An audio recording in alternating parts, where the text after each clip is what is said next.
Sausage. Hello, everyone. This is Attack the Backlog, the podcast where I, Mark Kuznez, tries to make a dent in their backlog one game at a time. This episode is all about Bowser's Fury, the additional content included with the Switch port of Super Mario 3D World, a game I previously played and loved for Attack the Backlog. That was previously played. I think I lost an enunciation in there. When I was struggling to pick a game for this week's episode, I remembered how much I loved 3D World and thought, you know what? I could really use the kind of joy that game gave me right now. So maybe it's finally time to take Bowser's Fury for a spin. I also thought it would be nice to not play a game on an Xbox platform, so 2 birds, 1 cup. And yes, I am talking about that cup because I thought Bowser's Fury was a cup of shit. Okay, that may be a but much. But I knew almost immediately that I wasn't going to enjoy my time with Bowser's Fury, and it didn't take too long to realize something I should have realized a game or two ago. I just don't like open world Mario games. I fell off of Super Mario Odyssey after a few areas and fell off of Super Mario 64 harder and faster than the time it takes to listen to Harder, Better, Faster, Stronger by Daft Punk to its completion. And I know you could say they're not really open world games, but open area level games? Same difference. You know what I mean. They're not linear, guided, level-based experiences. I did at least beat Bowser's Fury, but only because it's an incredibly short game taking me only 2.5 hours to complete, and if I wasn't messing around at times, I'm sure I easily could have beaten it in under 2. Now, I don't have anything wrong with the short length. It was actually kind of nice, not just because I wasn't enjoying the game, and there was still plenty to do if I wanted to 100% it, but I was taken aback a bit and now know why it was included as part of 3D World and not as its own standalone product. I don't think there would be anything wrong with putting out a cheap, short Mario game, but I can't see Nintendo ever wanting to do that. Regardless, I'm thankful the game didn't demand more than a few hours from me because I never would have lasted 8+ hours with Bowser's Fury. What I realized almost immediately after finding it amusing to see Bowser Jr. constantly call Bowser Dad and Papa, he probably has done that in other games, I just am not a huge Mario person, so I don't know, was that Bowser's Fury should have actually been called Bowie, Wowie, Wowie, Wowie, do them dear furry cats love them, that dear cat Mario, if you know what I'm saying. I'm saying Mario in cat form is literally a pussy magnet and regularly acquired himself a furry little harem whenever the suit was on and the little pussies were inside. Mario? More like meow, wow. Jesus Christ. Oh, God. Where do I go from there? The cats like Mario in his cat suit, and there are cats all over this game. There's even a bigger, sadder cat that you need to bring pussy to, because they're like, oh, I'm sad. Where my pussy at?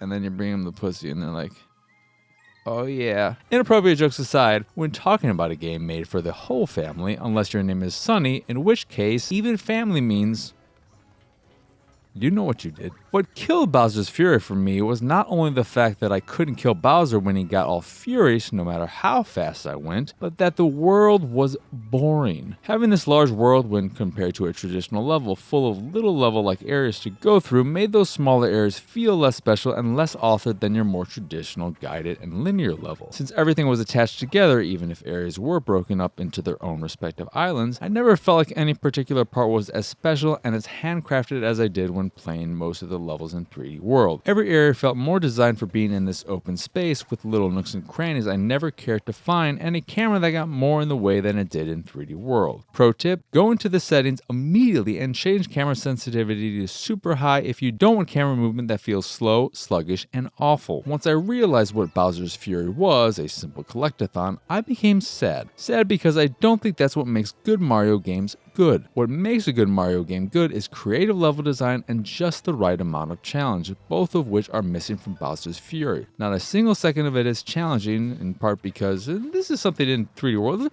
Okay, 3D World, not a super challenging Mario game either, but it has a lot of fun and creative level design. Okay, so you need at least one of the two. You don't have any of that in Bowser's Fury because it is super easy where you can collect your power-ups and use them willy-nilly and you're never really in any kind of danger. And I can't think of a single area that made me go, wow, that was neat. The only neat thing about Bowser's Fury is the structure and having to face off against Kaiju Bauer whenever he shows up, except once he starts showing up every 7 or so minutes, it starts getting a little annoying, as you might expect. Thankfully, if you haven't collected enough cat shines to activate the giant cat bell for whatever stage of the grand fight you're at, he doesn't stick around too long, but even so, it can be frustrating dealing with Bowser's Fury when you're trying to smack some sense into a goopy Luigi. That said, the visuals that go along with Kaiju Bauer's immersion are always great and the highlight of the game, even if those visuals are super jaggy and the performance drops severely at times. I don't think there's any game I've played on my Switch that more made me wish I could see a Nintendo game on modern hardware than Bowser's Fury, but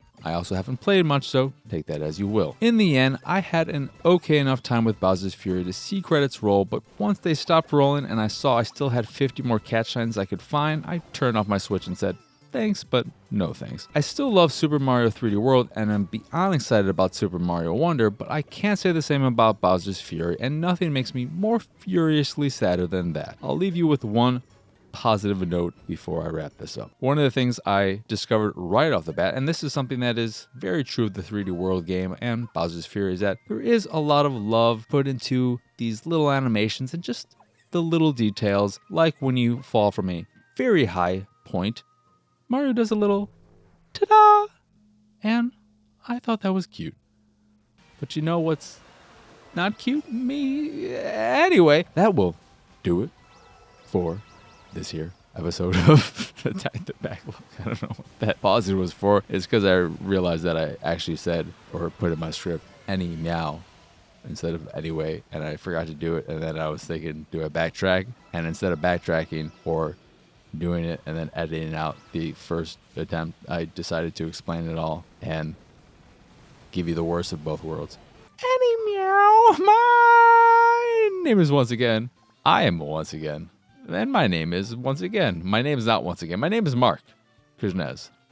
I'm once again your host, Mark Kuznez.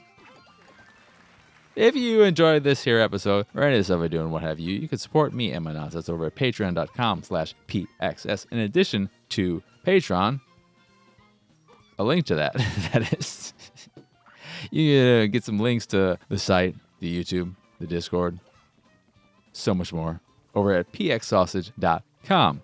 Anywho, that is it. That is all. As always, thank you for watching or listening. I hope you enjoyed this here episode, and I hope you have both a wonderful rest of your day, a lovely rest of your weekend, a fantastic weekend, whenever you're watching this or listening to this, etc., etc. Thank you, thank you, thank you. That is it. That is all. Adios. Arrivederci. Bye.